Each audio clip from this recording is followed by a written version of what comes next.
This show is a screwball comedy with blue humor, adult situations, and some cussing. For subject matter and show notes, visit patterspod.com. The following events are fake. The story, however, is real.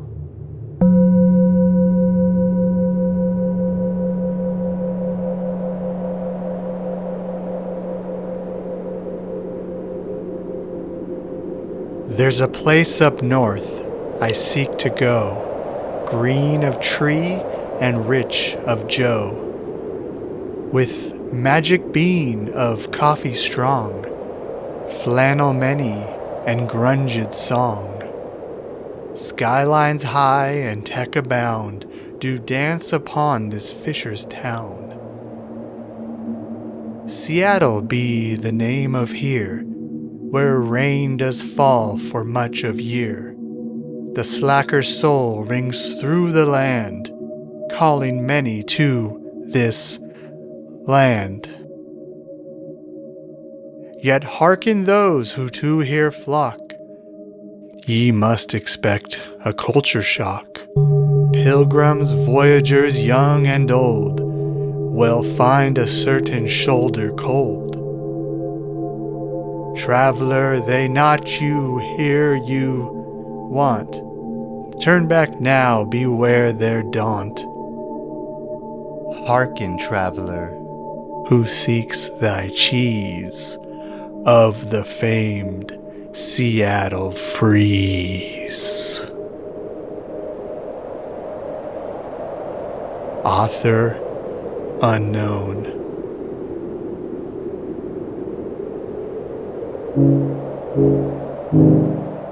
No one knows who wrote this poem.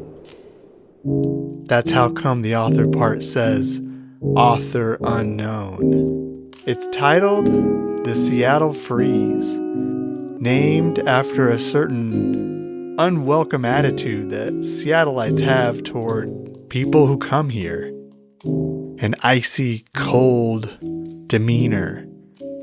A way to say, hey, F you, new guy. Quit crowding my scene. Beat it, bozo. Take a hike. You flew here. We grew here. Etc., etc. But wait. Hold the phone. I'm a Sacramento dude. Why do I give a care about what they think in Seattle? How come we're even talking about this place? Well, it's because I moved here. That's right. I ain't in Sacramento no more. Why? 'Cause your boy finally got dealt something other than a chump's hand. I live here now. I live in Seattle. Freeze be damned. I live in Seattle for work reasons. For book deal reasons. You heard that right. Book deal reasons. What can I say? Things have really changed for me since I almost died last episode. And now I'm on a new shining path to literary stardom. My third act in the Emerald City. The place where it all started. The place where thrillers were born. This is Finding Pattersby, a thriller in 10 parts. Previously on Finding Pattersby. Good news, Rye Guy. I sat down to read your stuff and I couldn't put it down. Overclock, as you titled it, is gonna be a hit. A master's mystery, a woman's touch, a deadly game of cat and mouse, and the maverick's quest for the ultimate riddle. Theo Sultan in The Puzzle Mistress. Hey, Lydia didn't write her name on this thing. Just for like a goof, what if I wrote my name on it? I wanted to go inside. Inside where? The fantasy. What do I think happens when we die? I don't know much about that, but it reminds me of a song. I think every man has 3 deaths. The first of breath, second of body, and the third in name. Of course, what would I know? I'm just a beach lawyer, baby. Sometimes, when I'm alone at night, I wonder if I hadn't channeled something much darker in that mansion. I can feel his eyes on me. The Twig Man. Chapter 5 Monomyth Publishing.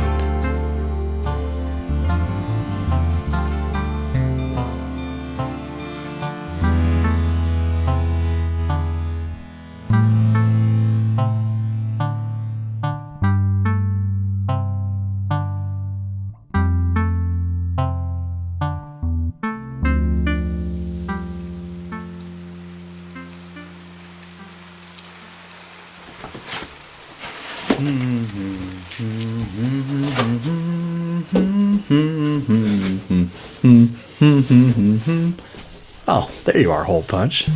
We open on a scene of an upbeat book deal getter happily unpacking his new home office. Hey, little help here.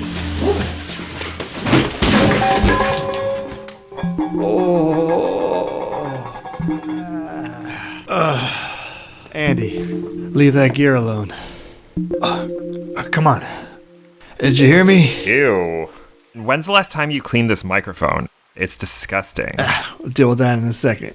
I'm gonna get a rash. Our intrepid host, me, gathers himself up off the ground and straddles a chair backwards to rap with his new intern from the local community college who still hasn't put up the miniature basketball hoop like his pretty cool boss asked.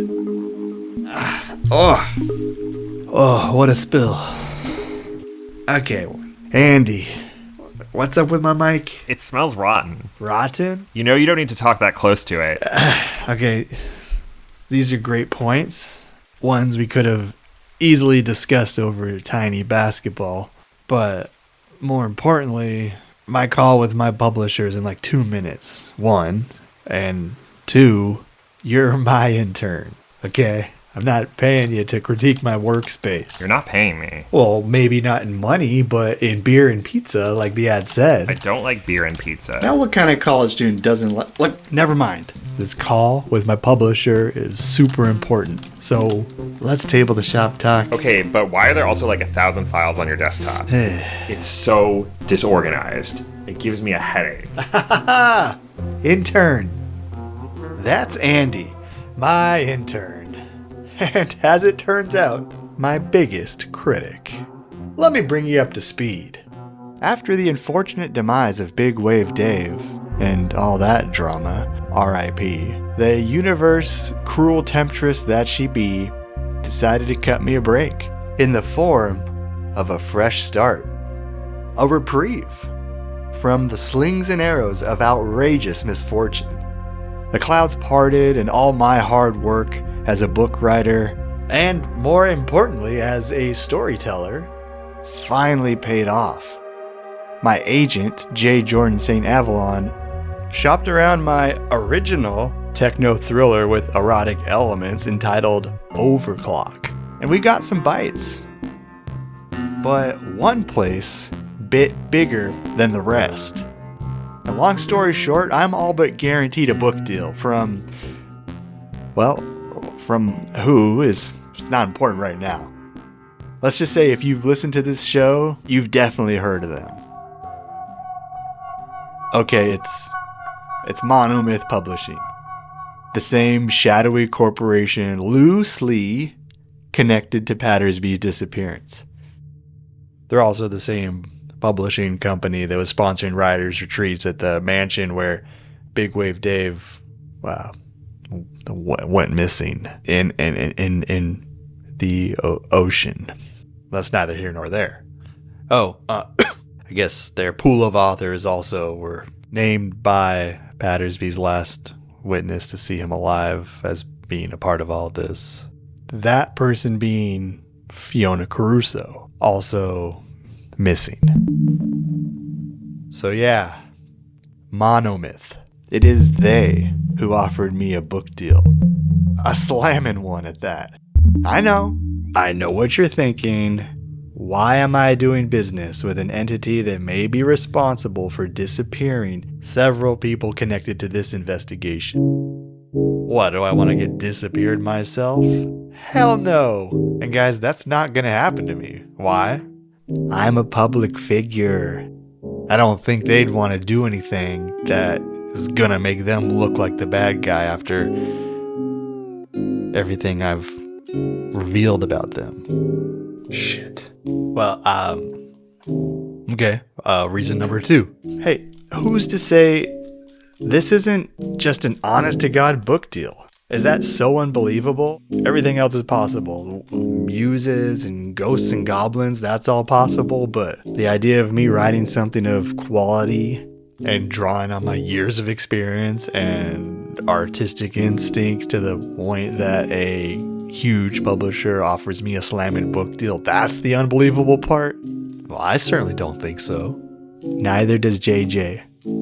Yet, and still, I want to make a promise to you. I'm not going to get distracted by the glitz and glamour of all this and end up giving the investigation short shrift. Well, more specifically, some of you have even demanded that I make time here to check out the Washington property where Fiona Caruso had her strange encounter at the mansion with the Children of the Thrill. Honestly, I feel like we covered that pretty well. Like, I don't want to beat a dead horse and implicate Monomyth anymore. But you matter to me, which is why I had Andy do some Google research on what happened to that place. And what we found was, let's see, that it burned down. Mysteriously. That can't be right. I mean, it had been abandoned for quite some time following the events of the Mover's Tale and the Gardener's Tale. And be sure to check those out on our site if you haven't already. I will remind you that this could have just been an electrical fire from bad wiring or unruly teens. I'm just gonna put that out there. But yeah, the spot burned down mysteriously. Now that I think about it, right around the time that I started this investigation. Which, probably a coincidence there. I know I already referred to it as mysterious several times, but honestly, I'd be concerned if something wasn't mysterious at this point because, hello, we are a mystery podcast. It doesn't mean Monomyth is looking to get me or something. However, I want to say this. No matter the case, no matter the dollar amount, I'm not going to let money change me. No way, Jose. The second something feels off, I walk, within reason. Because, I also can't stress enough how wild the proposed dollar amounts are here. Let's just say there's more digits here than a hand model convention. Because the fingers on... I got a little drool on my mic talking about that money.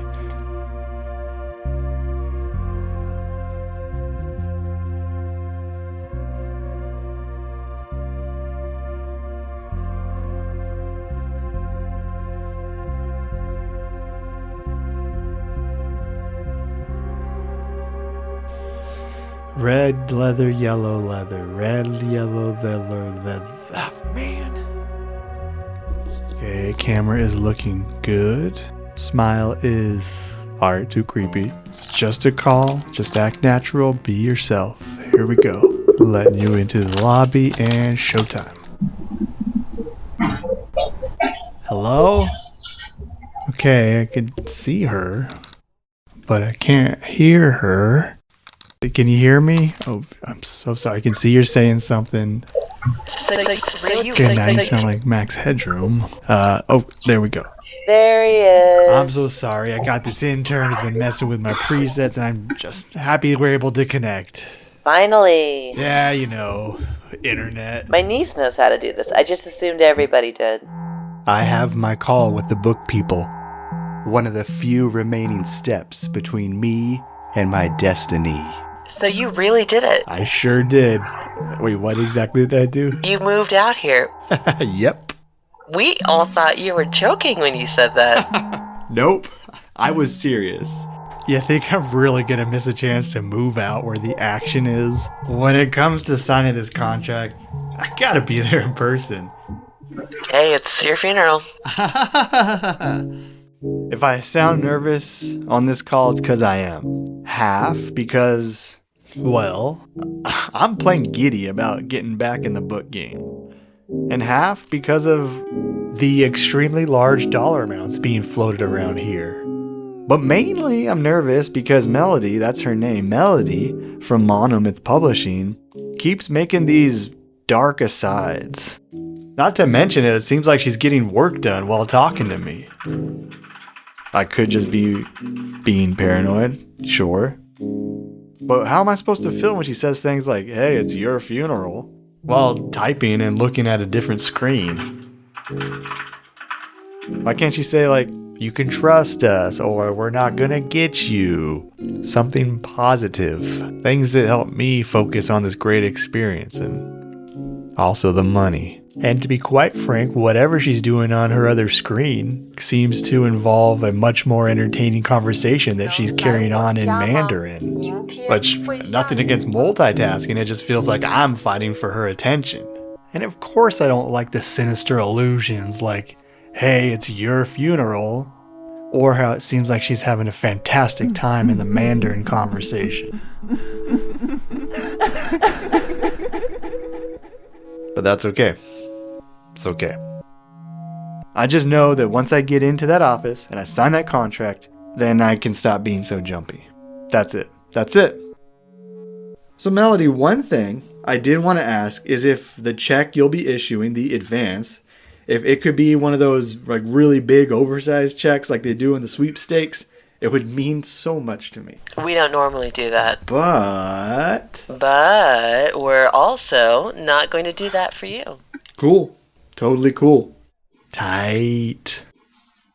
This is not totally cool. Nor tight.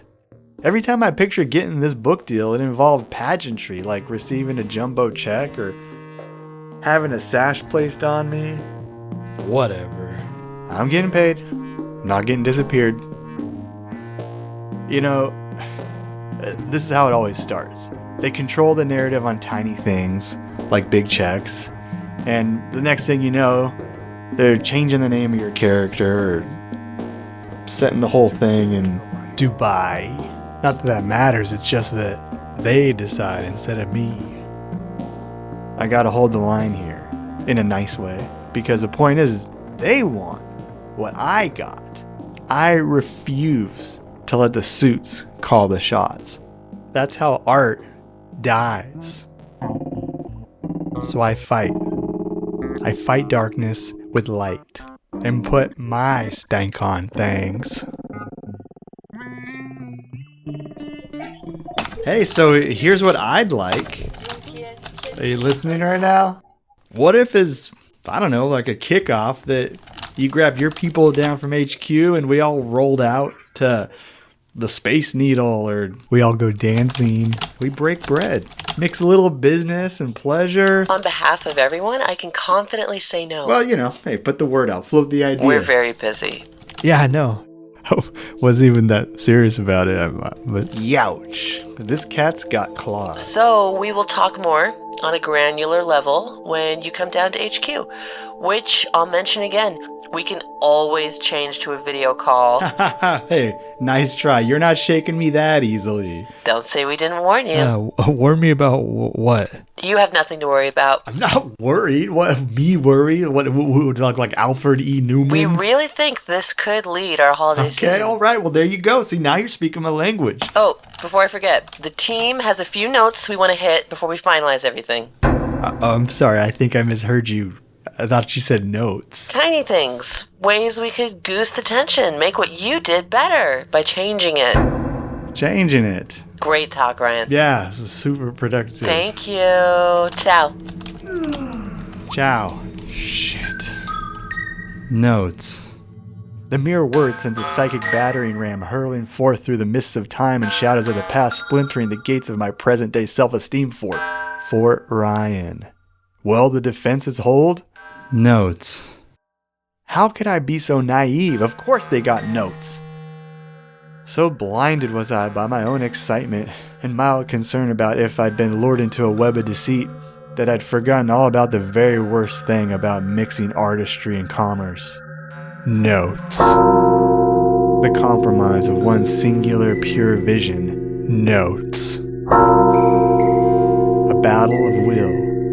a struggle for power, a fight for truth. Notes. A deadly game of she say, me say. Notes. They won't need to disappear me at all. They'll make me disappear myself on the page. Pay me handsomely, then make me unravel my own mind with notes.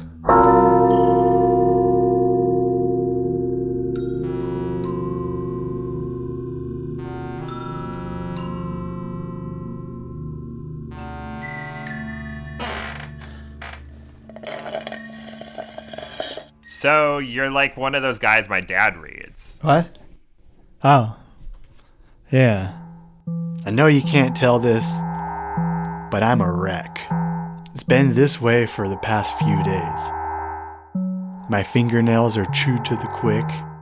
I had a stress nightmare about Luke Pattersby of all people giving me so many notes about my writing. I tried braining myself against the wall. But it also turned out I was at one of those indoor trampoline attraction places for kids, so I just bounced all over the place like a fool.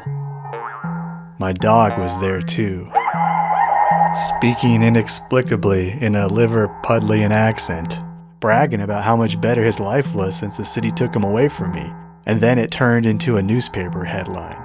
Chatty Bow Wow Scouser leaves bouncy bonehead owner a loner. Elsewhere in the newspaper read, Tragedy on Mars as bugs feast again. Needless to say, it was a terrible dream.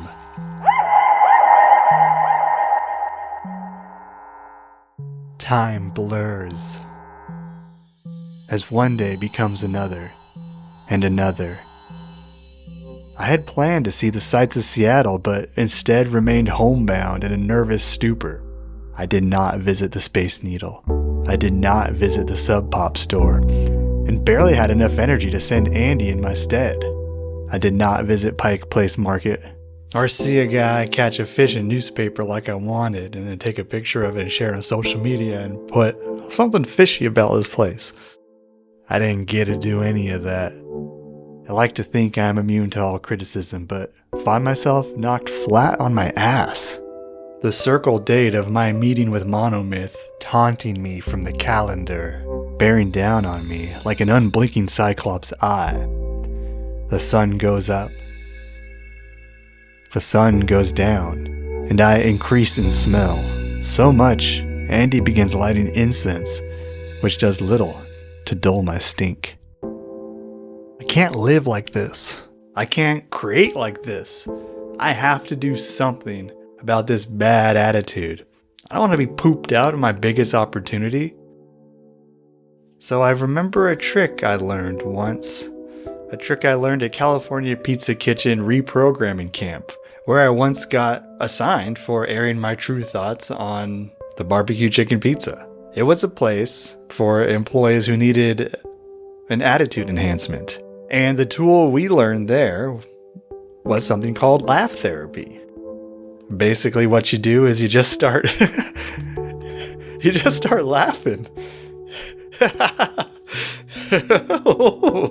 You start laughing and your body follows suit, and you put yourself in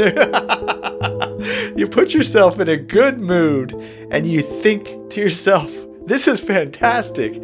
I can do it. You look into the eyes of your coworkers who are also laughing, and all of a sudden, everything feels amazing. I can do this. I can do this. I can do this. I think it worked. I feel energized, and it definitely got Andy's attention, who asked me if I'm sure I want to go to this meeting when I command him to order me up an Uber. And to Andy, I say, of course I'm sure. And then he tells me, well, you should probably put on some shoes and socks. And I say, thank you. To which he says that I should change out of my pajamas as well and wear a shirt with less stains and that isn't a tank top from the Circus Hotel and Casino in Las Vegas. And it's then I think that I just may be getting through to this kid after all.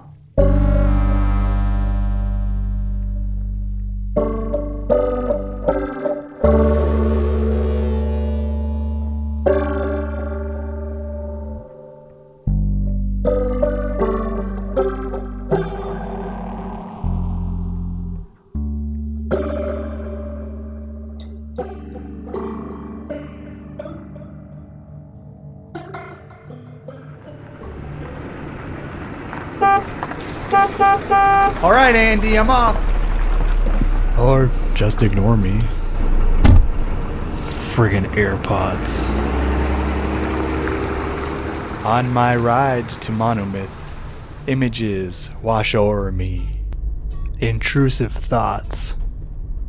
Terrible, unspeakable things like them telling me to tighten up the third act again and again until I finally snap and end up manipulating my own lips with my finger repeatedly like when Daffy Duck loses it. Or even worse, get disappeared by being told my money's in a unfinished, partially bricked crawl space and then I get walled up, Cask of Amontillado style. Heck, they could turn me into a mouse for all I know. I guess maybe that one's not as likely, but you see what this is doing to me. Unfortunately, there's no turning back now. Hell, Dave wouldn't turn back. Dave would probably say, I don't think you're responsible for my death, but you should see this through, dude. Besides, I'm compelled by a force far greater than mind-bending mouse magic. I'm compelled by the truth. I need to know it, just like I had Andy put on my vision board. Such is the gumshoe's credo, and our curse. Also, the money is a pretty major factor still. That is a big part for me. It would be more than enough to get my dog back from the city, if he even remembers my face. I mean, hell, the Squid Game guy went through way more messed up stuff for, well, it was way more money, I think. I don't know the conversion rate. I don't think I'm going to be in a Squid Game. I don't think they're going to put me in a Squid Game. Then again, there's only one way to find out.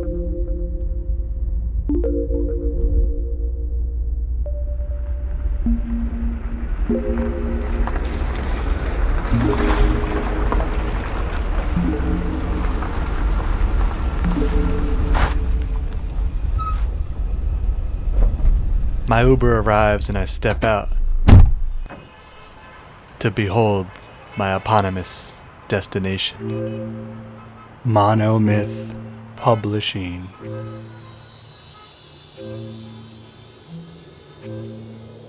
It rises above me, the skyscraper domineering, the way it climbs toward the heavens like a volcanic rock formation ordered into being by some business god of the underworld.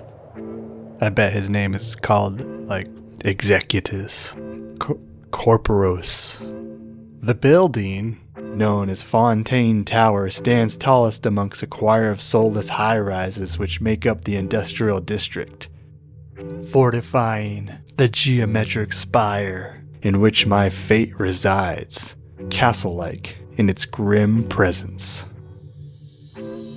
A wretched, varnished, neoclassical, vertical cathedral built in the 1900s by a firearm and typewriter magnate, plunging into the skyline with all the dark power of a legacy unleashed. I crane my head upward to look at its pointed top, piercing the heavens with its pyramid-tipped form, shaped to siphon the very energy of heaven and convert it into something far worse. This is a tall building. The windows of this monstrous 38-story tower stare outward like sentinel eyes, keeping watch in every direction.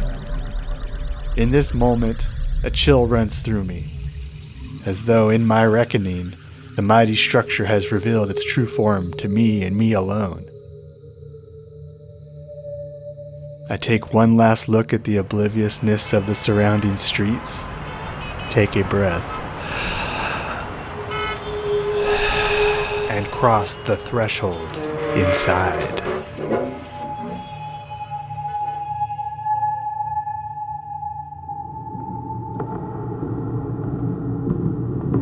My footsteps echo through the lobby of this cavernous 70s noir setting. There's a throwback polish here, like Jimmy Carter might still be president, or Watergate's going on. A despondent security guard at a massive marble desk with inset computer monitor verifies my details and sends me to the elevator bank.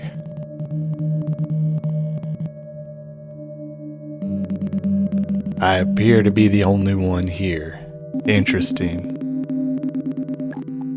At the elevator, I don't see any buttons, just the ornate metal work of the elevator doors. Firm lines that look like a design the more I stare. Engravings of what appear to be flames, coursing up and down the doors, and in them a wailing woman. If I didn't know better, I'd say she was a muse.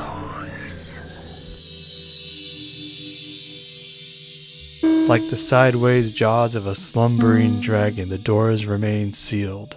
I wonder for a moment if there isn't a riddle embedded in this barrier, like I'm a hobbit. When in this same thought, the sound of metal squealing and gears clanking began, and the doors groan open. I look back at the security guard, assuming he did this, but he averts his bagged eyes, ignoring me. I head into my carriage upward. The doors shut tight behind me, and I see the inside also has no buttons, no controls to speak of, but what it lacks in user functionality it more than makes up for with elegant design. For one, there's a chandelier in the ceiling, which shudders slightly as I feel the box I'm in move upward. The walls, too, in this little room feel more extravagant than necessary, like a powder room on the Titanic or the Overlook Hotel. The carpet is weathered but elegant. Deep green marble accents the corners where the walls meet, making me think, okay, so what's next? The wonderful wizard and a couple of munchkins? Jeez, how high am I going?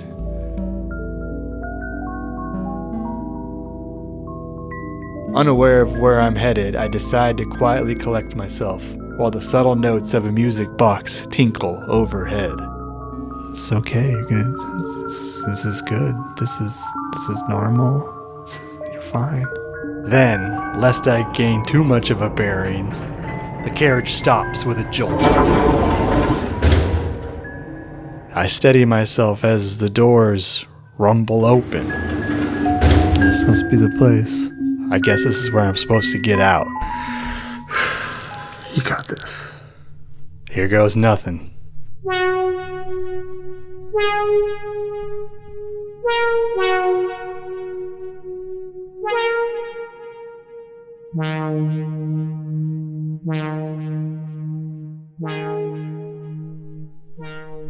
Let's see, this way, trying to remember, do they even send directions? Oh, this looks like something. I get a little turned around, but eventually discover a waiting area with a massive marble sculpture of what looks like the wailing woman from the elevator door engravings. Apart from this domineering piece of artwork, I clock a stiff-mouthed receptionist who doesn't seem to know I'm there. So in an effort to get her attention, I dramatically clear my throat, but send air up the wrong pipe and devolve into a coughing fit. The receptionist just looks at me with all the concern of a stoic bad seed watching a fish die. Morbid curiosity mixed with a heaping dose of indifference. And that's right when someone arrives. Cat got your tongue? Or did you swallow a canary? It's Melody, who materializes behind me as if out of thin air, like we're aboard the USS Enterprise from Star Trek. And there's a transporter in here powered exclusively by bad first impressions, or whatever impression this counts as. My so-called host doesn't look up from her phone. I have the urge to better represent myself in a more polished fashion as Melody picks lint off her blouse. And yet, when she does actually look at me, her expression takes on an unnerving, spellbound quality. So, you actually made it here. You are brave. Or foolish. The moment doesn't last long, but it's definitely there. I don't know what to make of her enchanted tone, or the searching look in her eyes, or being called foolish in such a wondrous way, while she caresses my cheek with the back of her hand. But as soon as the sensibilities come, it's gone as she snaps back into business mode. Almost lost another one, eh, Jacqueline? Whatever that means. To all this, the receptionist snickers knowingly.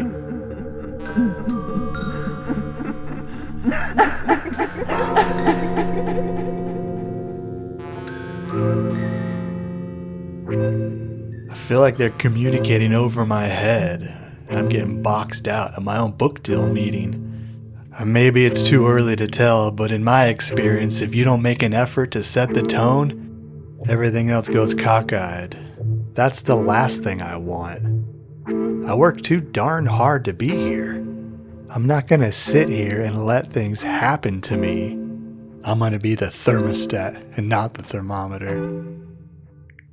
Jacqueline, could you please inform Avery that she's out of time and her services are no longer needed? I know it's a shame she couldn't work out. I guess I did get a little choked up back there. I thought I saw a pooty cat. I don't guess if you were saying that I ate a bird. Or I try resetting the mood by riffing on the canary thing, but am instead met with stony silence. That's my cue to lean in. Hey, but in all honesty, wow, what an interesting and inspiring place you have here. You know, publishing houses have always felt holy to me. I mean, it's as though how do I put... That's great you think that. The receptionist stares daggers as Melody indicates it's time to move on. Come. She springs into motion, eager to leave the scene of the crime. Walk with me, book boy. Book boy? Okay, we're moving. Her face becomes Teflon as she zips up the hall, sharing an imperceptible glance with the receptionist like, can you believe this is happening? The receptionist tracks our departure with, dare I say, bloodlust in her eyes, like they're in on something. Maybe the derogatory nickname, Book Boy.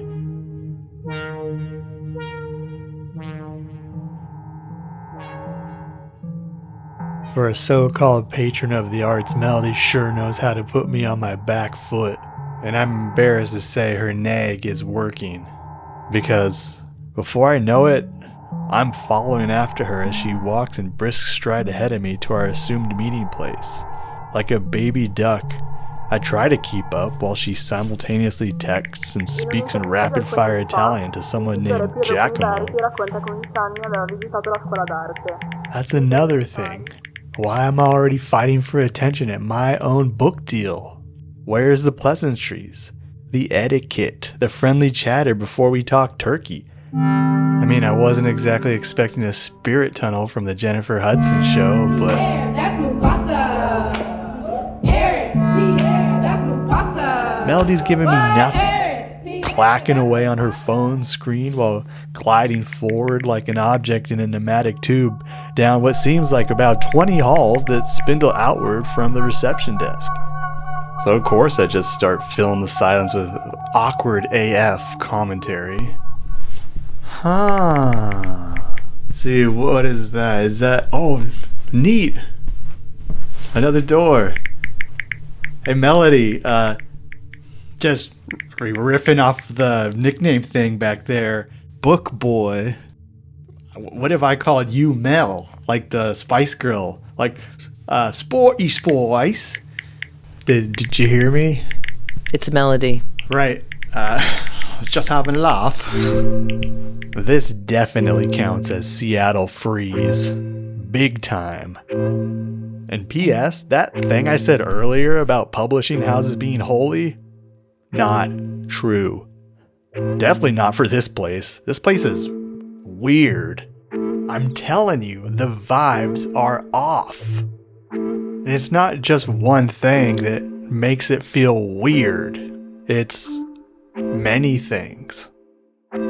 Like, the carpet is a retro burnt orange, freshly vacuumed. It stands out against the occasional tropical potted plants that dot the wood-paneled halls every 15 feet, and like an optical illusion seem to go on forever.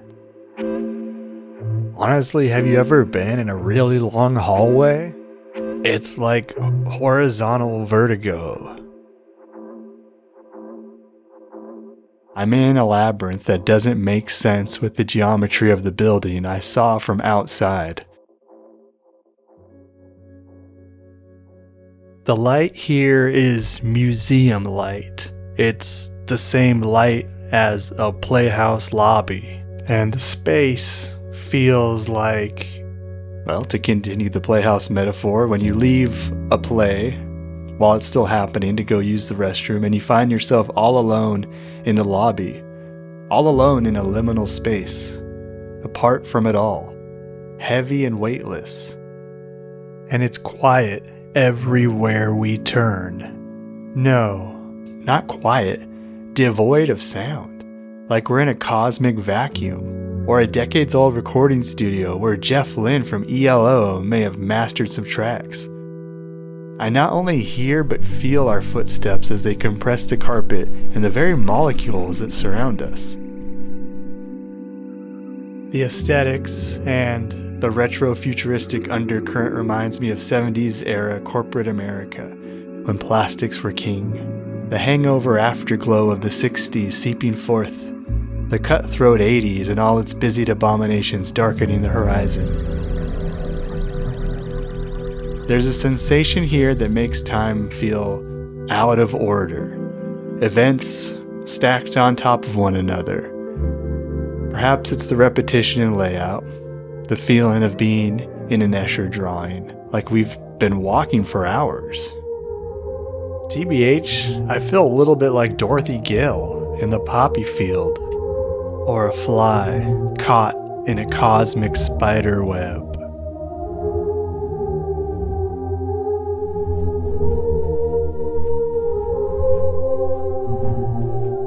It feels like I've been walking for hours. I retrieve myself from the mid-modern strangeness with hopes of catching a glimpse of other authors milling about, but there's no one. Not a soul to be found. In fact, aside from Melody and the stone-faced receptionist, I'll be well damned if I've seen another living being at all. I bring it up to Melody, who now seems oddly attentive. Like an anesthesiologist taking me under, her presence a hypnotic facet of this ethereal static. Melody, if you don't mind me asking, where the hell is everybody? We prefer to maintain a light staff. Not everyone who walks through these doors survives here. That's a strange thing to say. Be the strange you wish to see in the world. Isn't that the saying?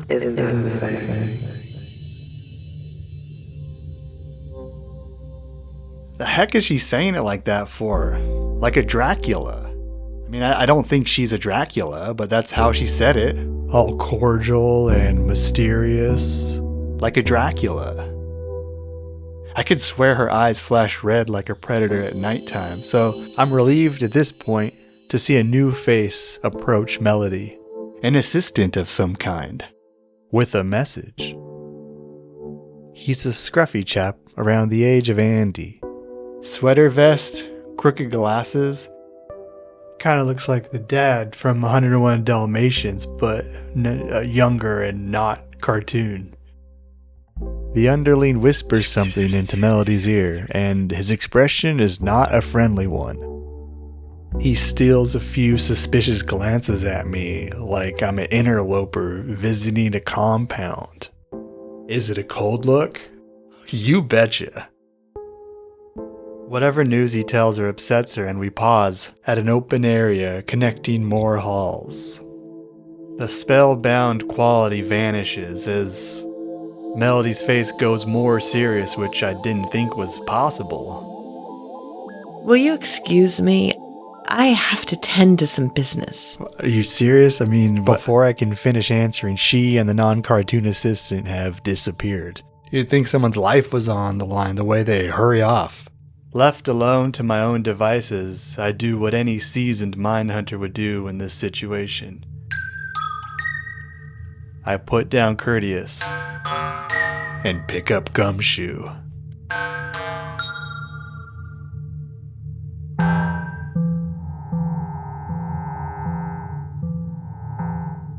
Alone in the landing, there's a decorative dresser, kind of like the type you might see in Graceland or a hotel floor in Vegas. I doubt it's a functional dresser, just for show. The only thing on it is a bowl of freshly sharpened lead pencils. Odd. You don't see these much these days. Gone the way of cursive. These pencils are painted lacquer black. The erasers untouched, pink, and pure as bunny noses. The lead tips sharpened to a fine point. I pick one up. Roll it in my fingers, this wooden tool of the trade. I ponder pensively about what it means to give birth to a myth. To really create something. Who among us can say we have? Can I?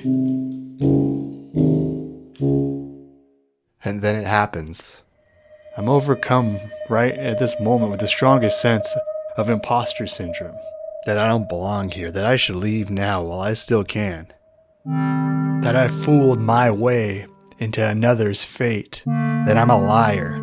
A thief, a charlatan, metaphorically speaking, not legally. I try to move on, but the pencil anchors me to this spot, keeps me from running.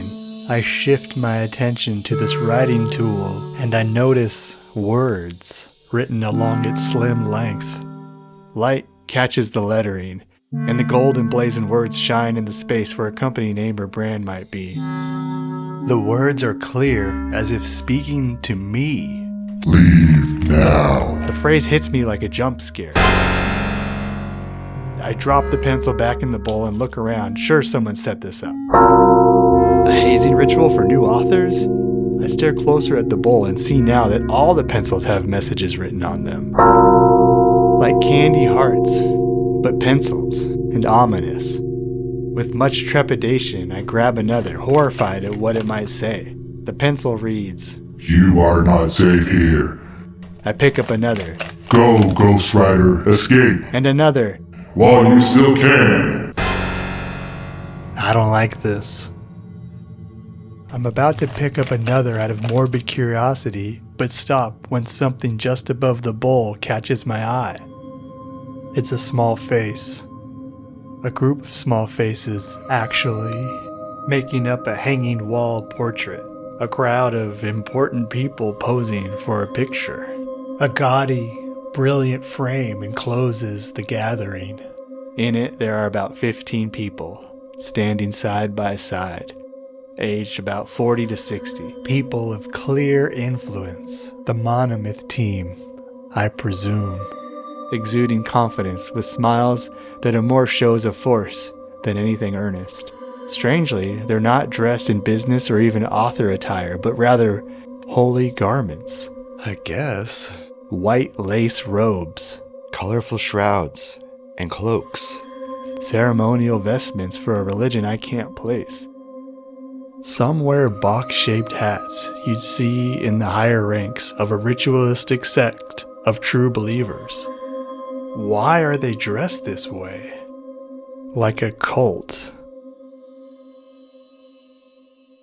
Location-wise, the space around them seems like a tabernacle or something scholarly, like a secret university room or something.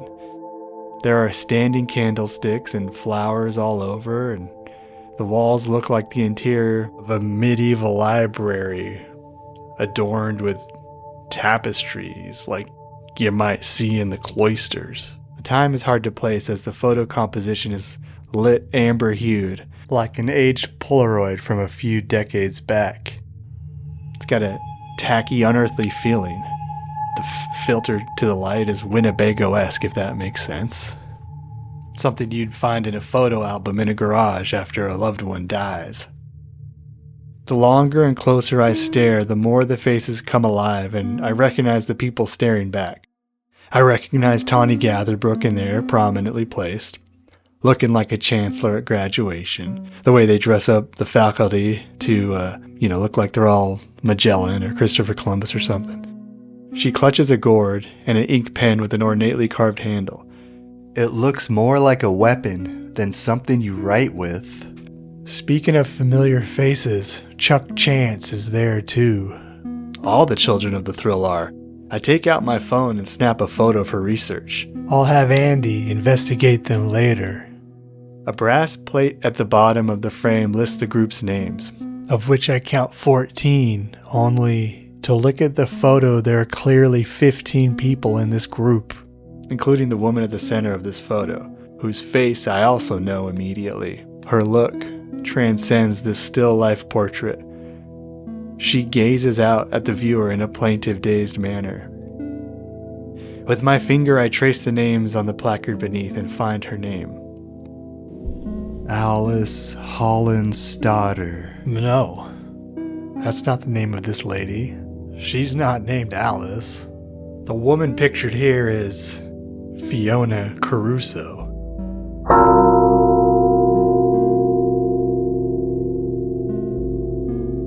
On her shoulders rest two elongated hands. Fingertips like larvae, their mere, seated presence holding her in place. The skin so pale as if to be translucent. I follow the arms of these hands like two glue-white fleshy rivers, disappearing into cavernous velvet wizard sleeves. These bone-guided tributaries collecting at a pair of hunched shoulders that coalesce at the neck with a face hidden by a mask.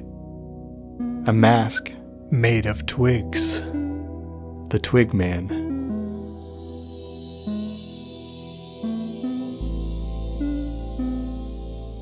He is the unnamed 15th. The effect of this mask is Centurion. Wooden armor of vertical sticks with holes for the eyes. And the top, lengths of branches stretch on like antlers. Who is behind the mask, I wonder? When out of nowhere the lights cut out, and a disturbance brings the hall into sudden darkness. It takes a moment, but my eyes refocus on the spot on the portrait I was staring at, where the mask was, when all of a sudden a small light hits just that same spot, flickering like a queasy flashlight with no source. A green witch light the size of a thumb manifests with details I can't yet make out. Right over the twig mask. I lean closer and it appears to be a little green face with human features dancing upon the mask. Like a ghastly reflection bouncing off a pool of water from another dimension. A holographic daguerreotype. Doll-sized and sickly. The visage of a little man in a pool of inky black. A bizarre phantasmagoria of a man and his countenance over the twig mask. I focus on the green features of the little face. It's regal, violent, otherworldly, arcane. A primordial crevice. A face like Rasputin, a pope of shadows. The kind of face you can look at and still not comprehend no more than you can comprehend the smeared brains of a car accident. A death mask alive. A face like corruption. An ancient face. The face of a publisher. As if powered by the dark energy of my recognition, the lights in the hall suddenly turned back on. And I'm not alone. It's Melody, standing right behind me, gazing at the portrait with an intense gleam in her eye.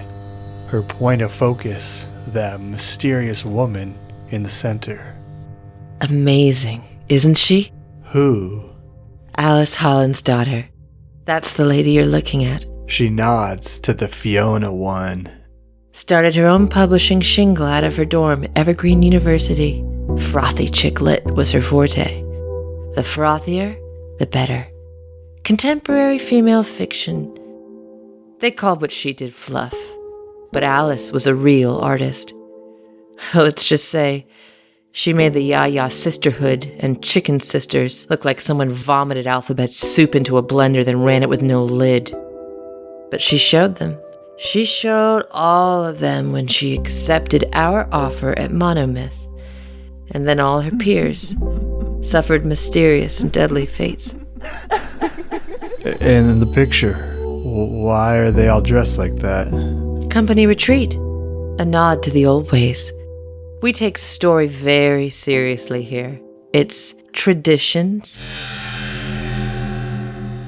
It should come as no surprise she says this last part like a Dracula, right as the lights also somehow flicker on and off. Quite frankly, I really don't appreciate all this devilry or whatever the heck's going on. I'm starting to get fed up with all this hokum. I need answers. Okay, ha, very funny, you scared me. You can drop the haunted house shtick. What's going on with these pencils? With the messages on them?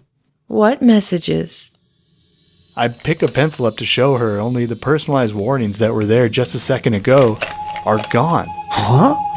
Now they all say the same thing. Monomyth Publishing. Melody seems pleased by this.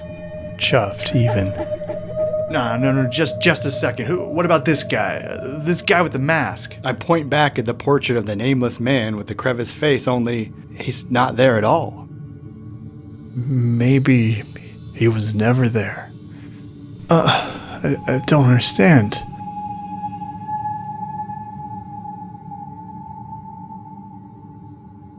Something's not right. Because in the portrait, Fiona's face is gone too.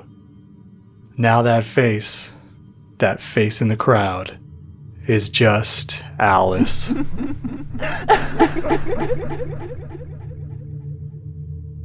If you're done joking around, Mr. Cervantes, we have very important matters to discuss. With eerie calm, Melody gestures to a door at the first end of a hall we've come to.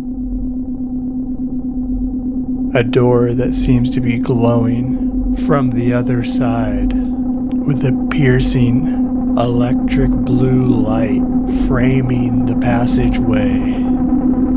My host, half lit, like she's part of another world, sweeps her hand in invitation, beckoning. Come. It is time for notes.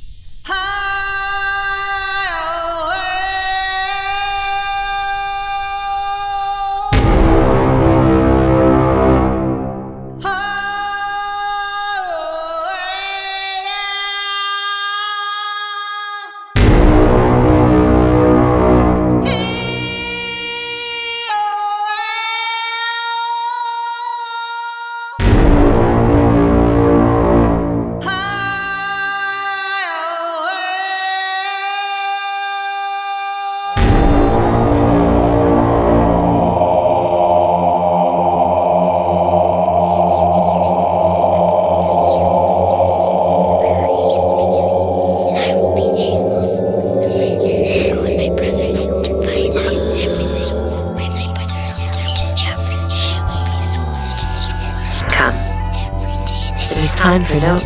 It is time for notes. It is time for notes.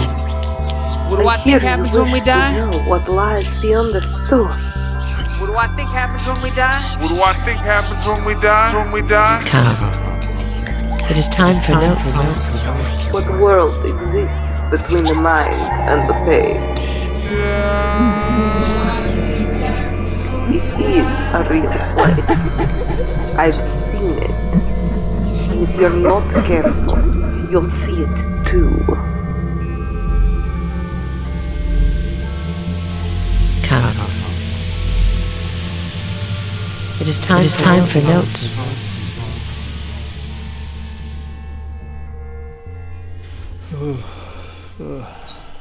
Let's jump right in. The team has some headline stuff, and then some smaller items. Are you paying attention, Mr. Cervantes? This is important. Where am I? The meeting's begun. I don't even remember passing through the door at the end of the hall. Now I find myself seated in a boardroom. There's a mug of coffee in front of me that's half empty. I must have drank some of it. I can taste a little of it in my mouth. The vibe is woozy, yet tense, like a courtroom on a spaceship. Melody hasn't blinked once. Do relax. You're not on trial. Wait, I just said this place was like a courtroom. Could she hear my thoughts? No, impossible. Even so, I push the mug away. She registers this with a slight smile before starting in. Now, as I was saying, we have some changes. Of course, I'm sure anyone who's worked under a master, like Luke Pattersby, can take what you've written to some great places. She looks me dead in the eye as she speaks his name. If I was half asleep before, a casual mention of my nemesis rouses me from my stupor. I hope you're okay with all this. This is no accident. This is calculated. It's meant to evoke a response. Like Melody's a clinician, subjecting me to an experiment. Do you trust me? There must be trust. Yes. Let's begin. Like a veil's been lifted, more details of the room come into focus. A long, spotless table takes up most of the space, kind of like a sparsely populated war room, orderly and lit by the specter of death. Otherwise, I guess I'm a little surprised at how standard and corporate it all feels. I'm not sure what I expected. Mortar and pestle or some bloodletting tools.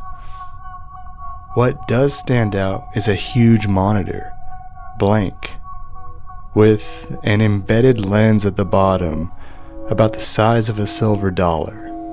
An electric eye used for teleconferencing, I guess.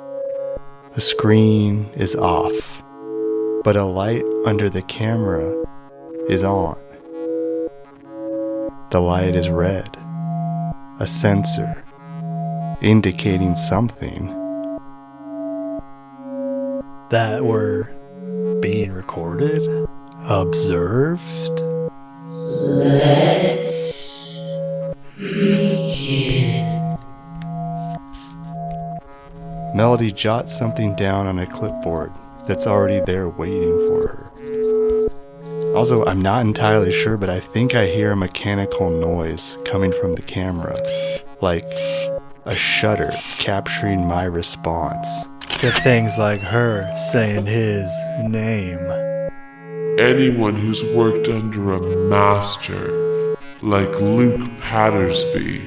And yes, of course, hearing his name in a positive context rattles me. Like when someone mentions your ex at a party where you just wanted to have a good time, and your entire night is ruined, so you just go home and play board games by yourself, and then wake up with a pounding headache and dice stuck to your eyelids. I try to put this all out of my head, play it cool, and recall the wise words of encouragement JJ recently yelled at me. Look, Inspector Gadget, this is a once-in-a-lifetime opportunity to get your name back in the trades. The ball's in your court. Make this work. He's not wrong. Many would kill to be in my spot, and yet I fought long and hard to be here. I can't just take it lying down, let alone inflate the myth of a tyrant with my own lungs. I got a rep. Hell, I'm not a mouse yet. I'm a human boy, man. A boy man. I can play this game and I can win. Ryan style. It's my name who should be on everybody's lips. Translation: it's time I let this dog off the chain. Look, Mel, you and I both know that this is your barbecue. And don't get me wrong, it smells delicious. But let's not forget, I'm the one with the sauce here. And not to toot my own horn, but as far as Pattersby goes, some might say the smartest thing he ever did was work with me. Melody narrows her eyes at this, looking a little perturbed. So I stopped laying it on so thick. But hey, regardless of what you think of the guy, he at least knew the value of a good story. Did he ever? So strange for him to withdraw from society like that.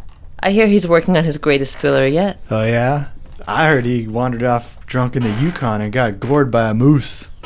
Is that so? I'm afraid I hadn't heard that one. Yeah, you gotta wonder. Well, why are we even talking about him? I'm the one who's here. And I'm sorry, is this being recorded? I have to ask, what was your favorite thing about working under such a profound genius like Luke Pattersby? She says this last part about my nemesis, less like a question and more like a command. Scrawling something down, then staring at me like I better answer right. Or else. So that's her game, huh? Get me in here to bend the knee, kiss the ring, tie my success to Luke Pattersby, praise him. They say every man has a price, and deep down, Melody knows mine. I could dance around it all day long, but the truth is, I want this book deal bad. I want the money. I want the fame, the notoriety, the respect. Hell, I want my dog back. So, fine. Let's do it her way. Let's gas up the big bad wolf and get that bag. Ooh, let's see, my favorite thing about Luke Pattersby? I mean, boy, how can you choose? A lot of good things in that man, my mentor. How can you pick one, right? I struggle to pick at least one, but I sense the time it takes for me to answer is being assessed, so I sputter the first thing that comes to mind. He was a fast eater, hated wasting time, popped deviled eggs like they were Tic Tacs. Interesting. Really? I mean, yeah, I find it's oftentimes the small details that end up defining us. Not the most flattering thing to say about the man you owe your entire career to. I generously don't mention his post-egg smells, which were noxious and could peel the paint off the wall. Besides, what the hell's up with his camera? And what's Melody writing down about me? Maybe this is a Squid Game, or worse. The red light glows like a heat lamp. My interrogator sets down her pen. Let's cut to the chase, book boy. Again with the nicknames. A big reason we brought you in is we're hoping to capture that special Pattersby energy, that je ne sais quoi, if you will. I'll cut even more to the chase. We don't want your writing. I don't follow. We want Luke Pattersby's writing. Okay. Do you understand? No. We want you to imitate his writing. You've worked with a man, lived inside his head, experienced his worlds. But you said you liked what I did. We did and we didn't. How can it be two things, but one thing? Put it this way. Have you ever heard of Robert Ludlum, the Bourne Identity guy? He died after like 3 Jason Bourne books, and they used his name to write 17 more. Same with Clive Cussler, and House Clancy, Tom. So Luke Pattersby would be the brand. The brand? Did JJ not explain all this? That's why we took such an interest in your erotic thriller. What's it called again? Overclock. It's a techno thriller with erotic elements. Whatever. It's a finished story with a beginning, middle, and end that we can easily repurpose. A pump and dump. Everyone's happy. A pump and dump? I don't know what to say. Don't take this the wrong way, book boy. But what we found most intriguing in your work was the complete lack of an original voice. Oh, yeah, that's good. You wrote like a true fan of Pattersby, with the earnestness of a child playing make-believe or a maladjusted Dutch person. We love that, and want you to draw that out even more. I say nothing. Humiliated by what can only be described as the worst words ever spoken to me. I think about destroying the camera lens, ripping it out of the wall. You've stumbled upon a great sandbox here. A playground, if you will. A playground we want to buy and decide who plays in it and not put your name on the cover. But I've seen other people's names on the Robert Ludlum books. Well, that's not this deal. You're still not exactly Mr. Popular in these circles. You know this, right? Look, you seem shocked by all this.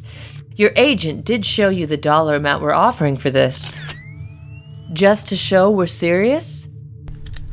Let's double it.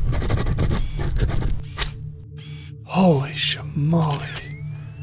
That got your attention. Now let's talk main characters. The one in it right now is a bit of a dud. Sexy, but nowhere near as violent as we know sells. So all that's missing in Overclock is Pattersby's most famous hero. I'm talking the quintessential Pattersby maverick. Do not say his name. Do not say his name. A certain everyman brute we happen to own the rights to. Theo Sultan. She said his name. Theo Sultan. Theo Sultan. Theo Sultan. Theo Sultan.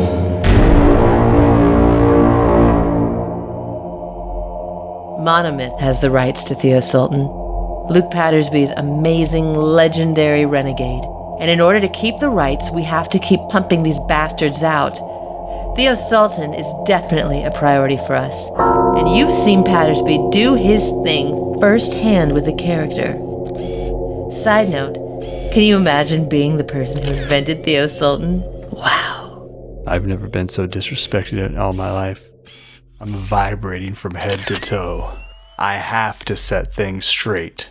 In the immortal words of Popeye the Sailor Man, That's all I can stand. I can't stand this number. No. Time out. False. Pardon? Pattersby didn't invent Theo Sultan. I did. I created him. Me, Ryan Sandoval. I'm sure as a lowly ghostwriter, you feel a certain ownership over the character of Theo Sultan. It's understandable. And I must remind you, you would be paid handsomely to continue this work behind the scenes, in the shadows, as a ghostwriter. The character is mine. Please sit down. I came up with Theo Sultan, and he took him from me. You're making a big mistake. Oh, mistakes are my middle name. I don't know who you got working for you. If it's Reggie from accounting, who never liked that I cooked so much salmon in the break room microwave, all I know is you or someone kept making stories off my character after Pattersby went missing. After someone stole my private notebook with dolphins on the cover. Well, I never. These are serious allegations, Mr. Cervantes. The most serious any honorable practitioner of the craft could make. The kind of allegations people lose careers over. Again.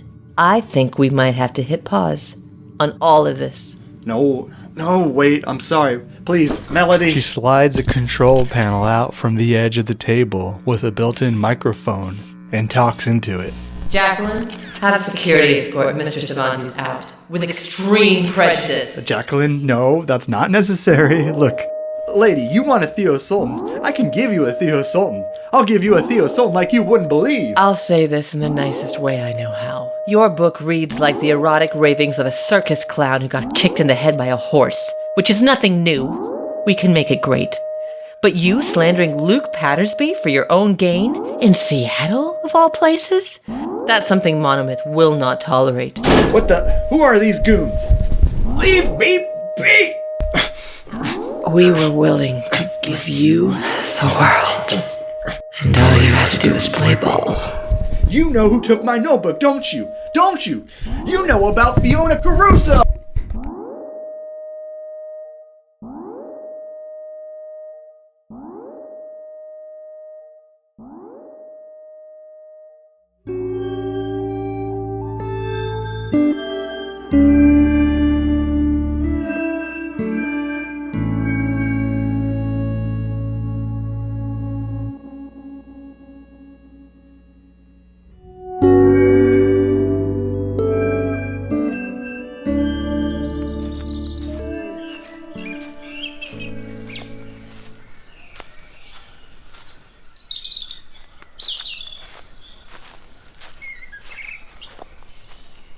It's mid-afternoon.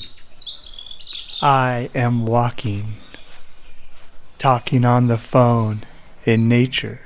My speakerphone conversation upsets several hikers. My manager, Jourgensen Avalon, has informed me of the worst. What the hell did you say in there? This was our one shot. I'm trying to do you a favor and you go in there and run your mouth about this Theo Sultan bullcrap. And on top of that, now I'm getting calls from some fan club lady's adult son saying he's gonna come wreck me? No. He's her stepson. What? I don't care. I don't care if he's her co-worker's second cousin twice removed. You're on your own now, buddy, for good. You know what, fine. Just tell me one thing. Tell me you won't miss this. Tell me you won't miss us. Oh, he hung up.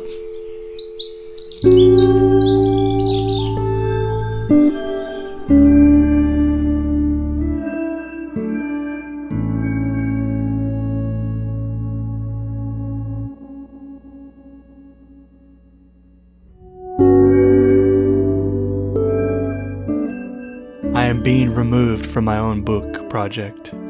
All because thinking the wrong things about a powerful man. Ain't that always the way? What came over me? Why did I have to set the record straight so bad? Why couldn't I just ignore everything I saw and felt and stay lulled in my money-hungry stupor? I sipped coffee out of my Stanley travel tumbler I sent Andy to get me from the Sub Pop store at the airport the second I got my bad news. It says float on in reference to the Modest Mouse hit, but I am not floating on. The famously sumptuous Seattle coffee tastes bitter like snake poison.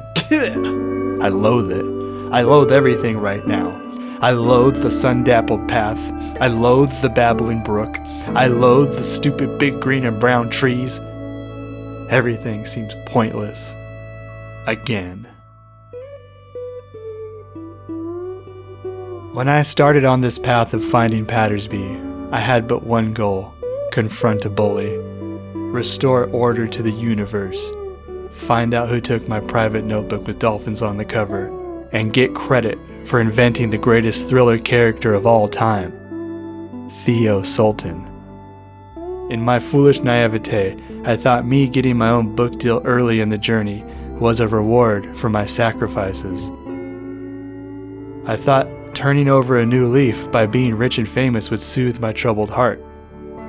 But now I see what's been true all along. There are no shortcuts on the path to justice. In my jealousy, I was tempted by forbidden fruits. Like some biblical characters being tricked by that puppeteer most cruel in the sky. Many of you enabled me. Did I make mistakes? Yes, numerous. Too many to go into detail about here. But now I know one thing. So long as Luke Pattersby walks this earth, I will never know peace. I will always live in his shadow. Like it or not, our fates are forever intertwined. Even more so now. From this point forward, I will not rest until I find him. In a way, this is the perfect closure to this section of the story. Like The Hobbit to Fellowship of the Ring, or John Wick 3, Parabellum, to John Wick 4. A beginning and an end. A begending. No more fake book deals. No more half measures. No more effin' and jeffin'. I am of one mind now when it comes to finding him. When it comes to finding Pattersby. Hello? Oh, jeez. What now? Hello? You didn't unalive yourself in there, did you? It's been like an hour. No, Andy. I was just wrapping things up in a very poignant, special way. But how can I help you? His face registers zero apology. Typical for his generation. I guess I get it. We did F over that age group pretty bad. But there's something more in his face. And in his hands.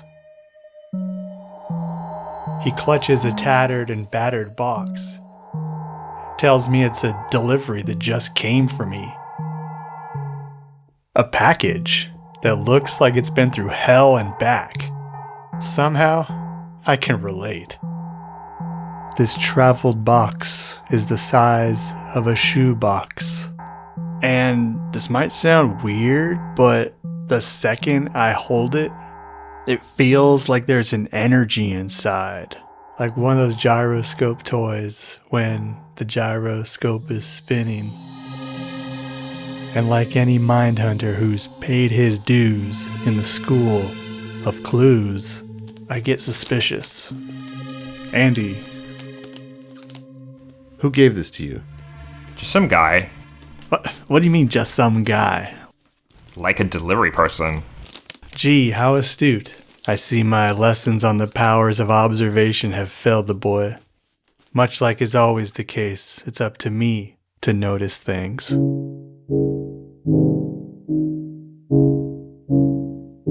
First thing I notice is there's a ton of stamps on this thing, like it's been all over the world. I think one of the stamps is in Romanian. Another stamp commemorates Calico Ghost Town out in the high desert of California. But looking at the return address, I'm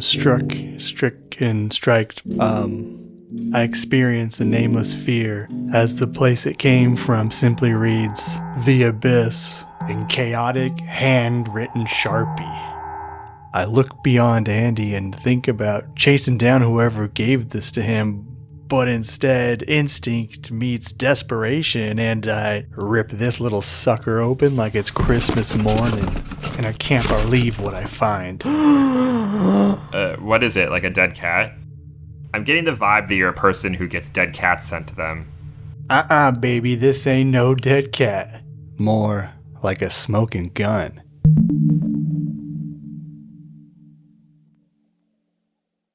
Before I describe what was in the box, I do want to point out that I probably should have made sure it wasn't a letter bomb or something, so my bad on that, but my unquenchable thirst for knowledge prevails. Reader, I open the box and find inside a folded cloth, golden silk, wrapped around some kind of book. I lift the fabric off what it's covering, and am shocked at what I see. No. Andy. It's my private notebook. With dolphins on the cover. That's what it is. The main big clue. I can hardly believe my eyes. I discard the box and hold the notebook in my hand. Everything I've been trying to prove is in here. I consider this could be a hoax, a fake, And if that's the case, then they did their homework. Wow. Not a dolphin is out of place. The pastel seaside sunset exactly as I remember it. To grasp this slim tome, there's a throbbing density, a pulse, a living weight that betrays its page count. It shouldn't be this heavy. And yet, it is. I can't wait to look inside and confirm I finally have my evidence. When all of a sudden that same pulsing from minutes earlier returns, as though the notebook has a life. I know it's just a notebook, a standard folio, but it feels like a grimoire with dormant sentience. I reach toward it and slowly move to turn open the cover. Yet, just as I pinch the corner and prepare to peel back the dolphin scape, The room begins to shake. And then the notebook bucks out of my grasp like a strong fish, fluttering at eye level into the air, until it lands with a deep slap on the corner of my desk.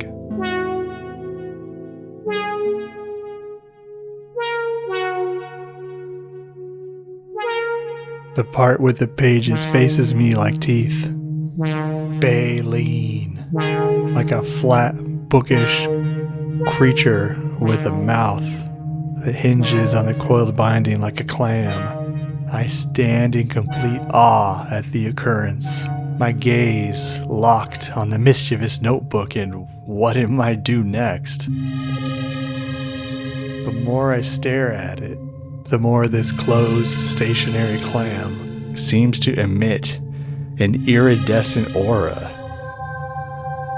This rectangular object haloed in its own invisible light prism that sparkles majestic until fading into disappearance. I look to Andy to see what he makes of all this, and well, it's clear he doesn't see any of what I'm seeing.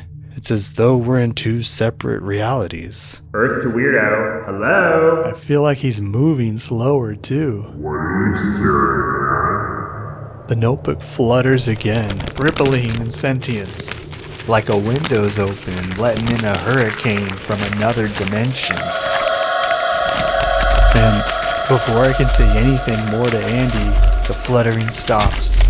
The notebook holds still, and then the cover lifts up, opens, like a mouth. And then it happens. My private notebook with dolphins on the cover speaks.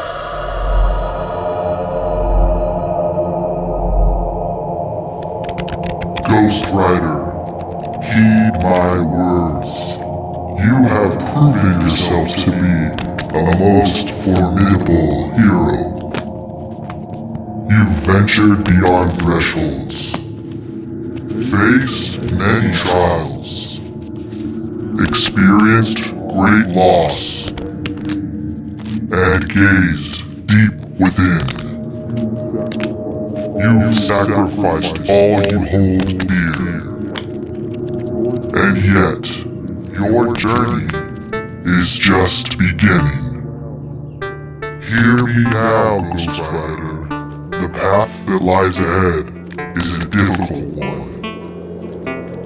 Before you enter these dark woods, the question you have to ask yourself is it all worth it?